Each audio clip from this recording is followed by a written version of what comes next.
My name is Cami, and today I will be presenting information found in Chapter 6 of the Organizational Communication Approaches and Processes book, 7th edition by Catherine Miller.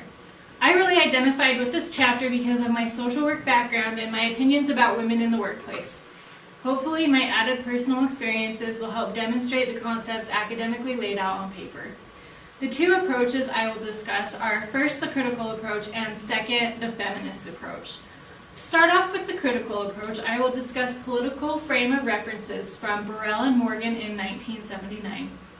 In a unitary frame of reference, emphasis is placed on common organizational goals. Conflict is seen as rare and negative, and power is the natural prerogative of management.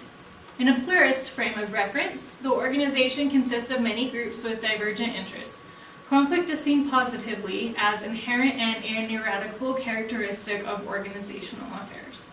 Finally, in the radical frame of reference, the organization is viewed as a battleground where rival forces such as management and unions strive for the achievement of largely incompatible ends.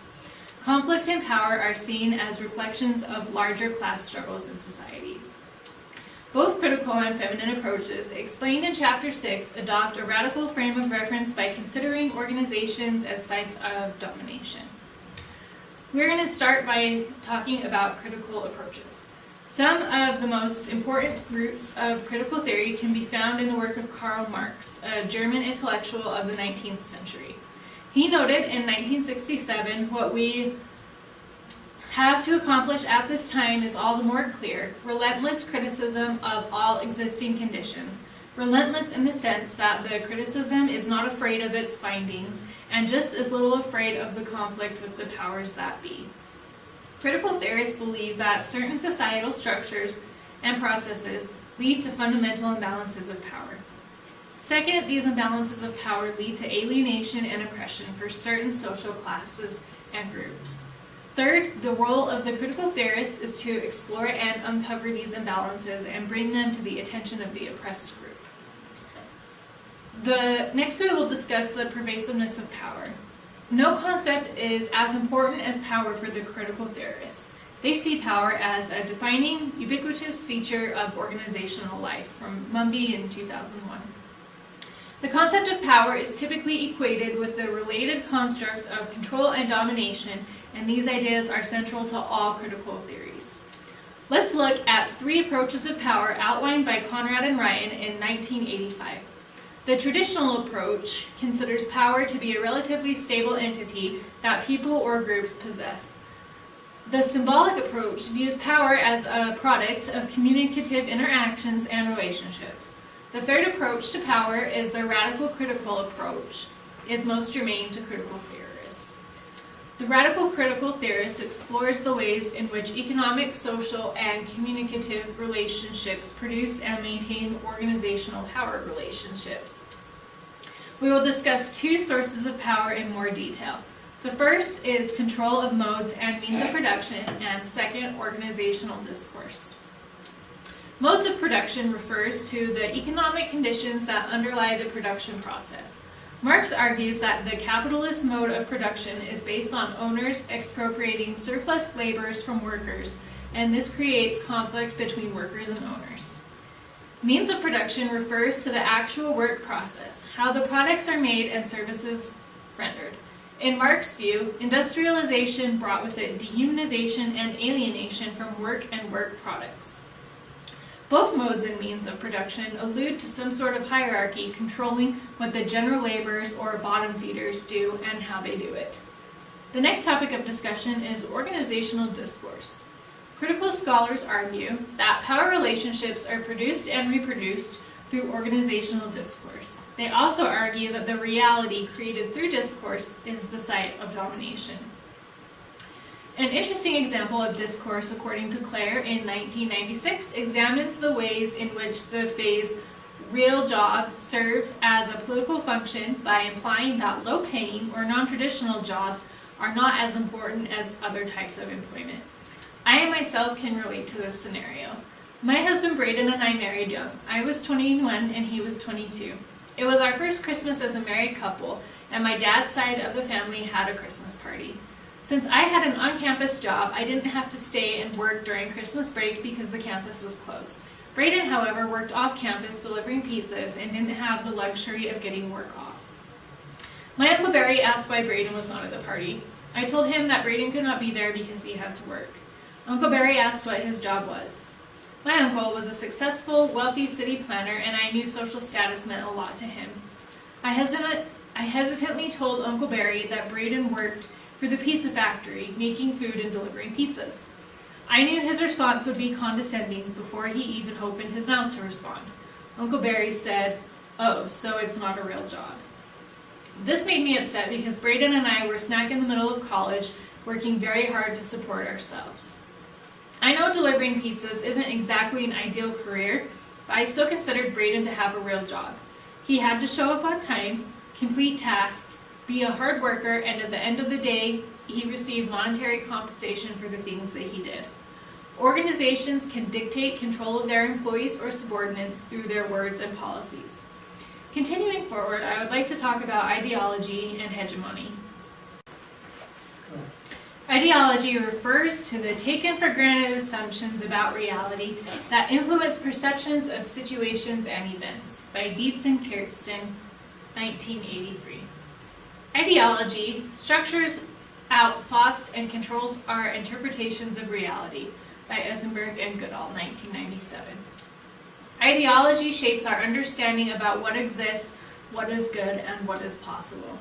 Second, Thorborn in 1980 said, "Ideology involves assumptions that are rarely questioned or scrutinized." These definitions of ideology suggest that we have been instilled to recognize that superiors hold all the power. Employees just accept this concept because of its familiarity, when in reality, superiors might not have as much control as some of us believe. When I worked for Adult Protective Services, I had my ideals of what my role would be: investigate abuse, build a case, prosecute the perpetrators. I believe I gained ideology through watching too many cop shows when in reality we had no time and very limited power to do our job efficiently. I think this ideal was one reason why I struggled so much in this position and eventually chose to move on to another area in my field. Next, hegemony refers to a process in which a dominant group leads another group to accept subordination as the norm, by Gramsci in 1971. Hegemony is manufactured consent in which employees willingly adopt and reinforce hierarchical power structures. When I worked at Adult Protective Services, I had no input on anything. I had to accept the fact that I had no power and the hierarchy had absolutely no interest in giving me any input towards my own job.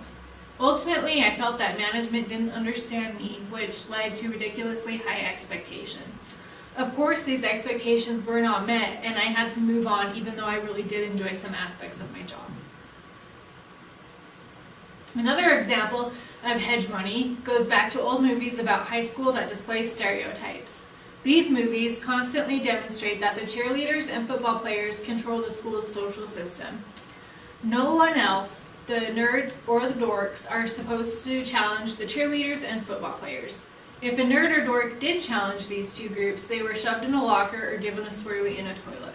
Also, the nerds and dorks are not supposed to be able to date a cheerleader or a football player. They are expected to date within their own social groups. What can people do about hegemony? Now let's look at emancipation.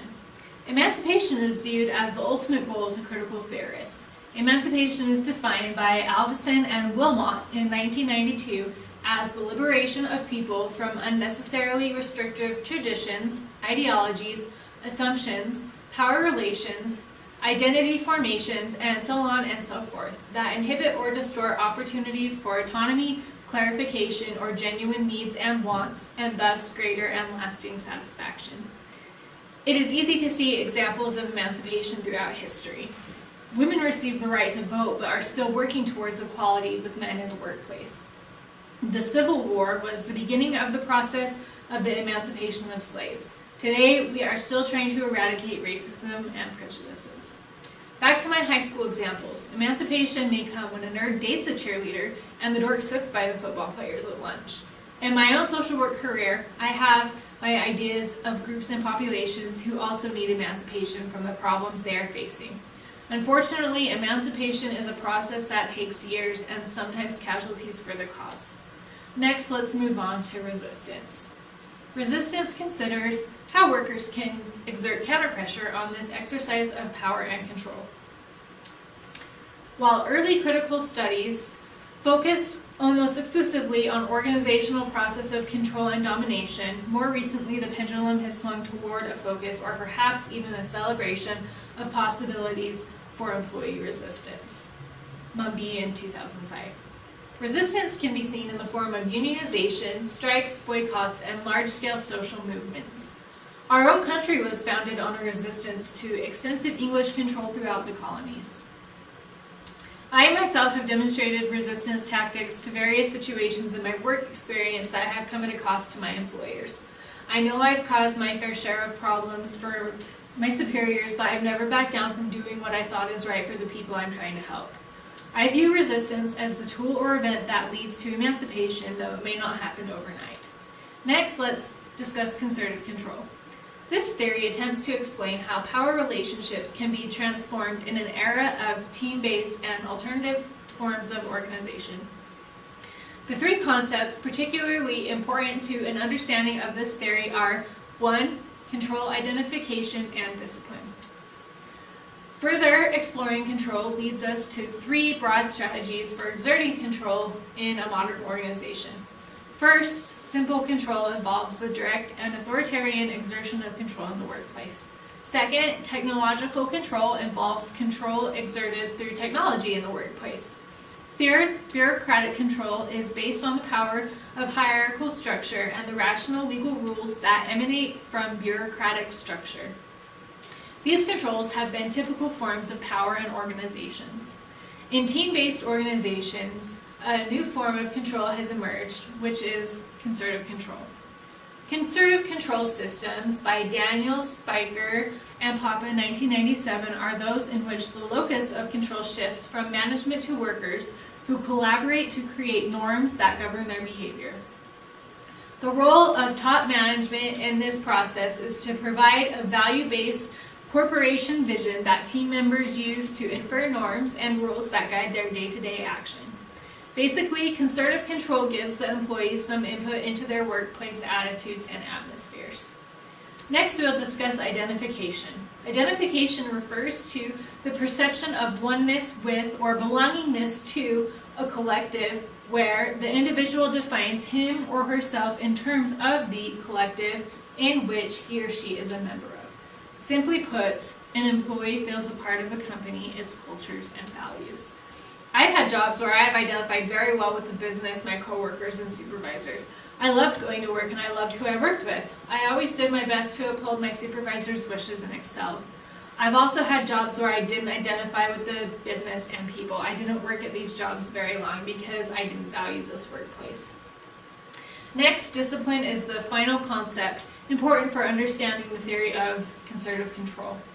Discipline, through communicative interactions, work groups, develop techniques to reward and punish behavior that conforms with or deviates from the values identified as important by the work group.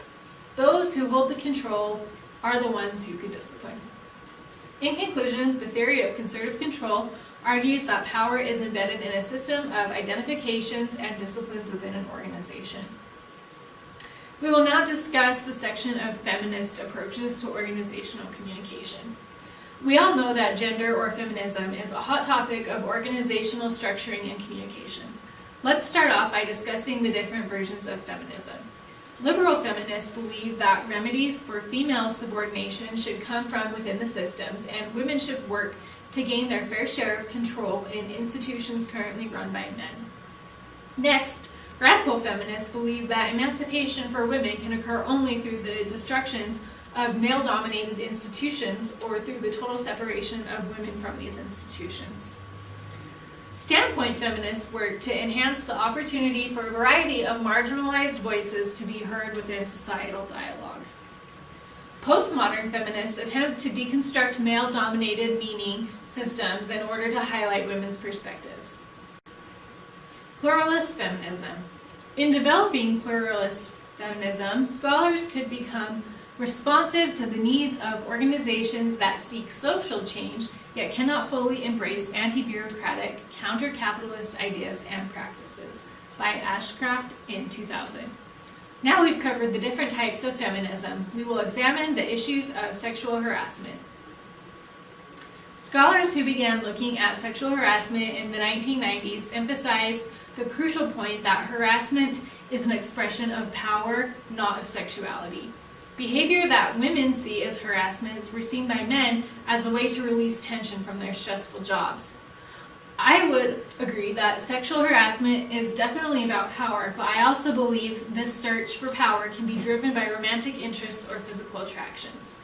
Luckily, I've never had to experience any sexual harassments in my workplaces.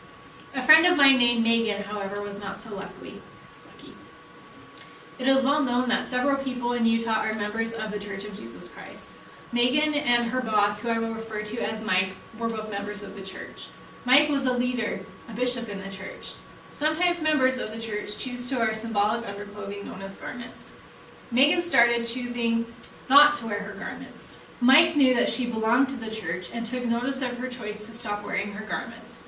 One day, in front of several people, Mike pulled down Megan's shirt, revealing that she was not wearing her garments. Mike demanded to know why she was not wearing her garments and lashed out at her for not upholding the principles of the church they were members of. After Megan told me this story, I told her to report him. I told her that no man had a right under any circumstances to pull down her shirt. Unfortunately, Megan decided to downplay the event because she didn't want to cause any further encounters. Many women feel powerless and allow themselves to be sexually harassed. They brush it off as just a joke, or say the perpetrator was merely flirting, or it's just the way it is. According to an article by Forbes magazine, there are 33.6 million women who are sexually harassed at work in America. The article states that sexual harassment is more a matter of culture than it is of court. I agree with this assertion. If I have learned anything this semester, it is that an organization or workplace culture is responsible for establishing what is and what is not acceptable. I'm going to move on and discuss discourse at women-led businesses. What I took from this principle is just because a woman is in charge doesn't mean that business is any more female-friendly than other workplaces. Women can be in charge and still play into stereotypes we are working so hard to break. They too can also devalue family needs. Finally, the last topic of discussion for my presentation is disciplined bodies. Women in organizations must have a specific body type, particularly a slender frame that is maintained through diet and exercise. Women are expected to display makeup and clothing that are feminine in nature.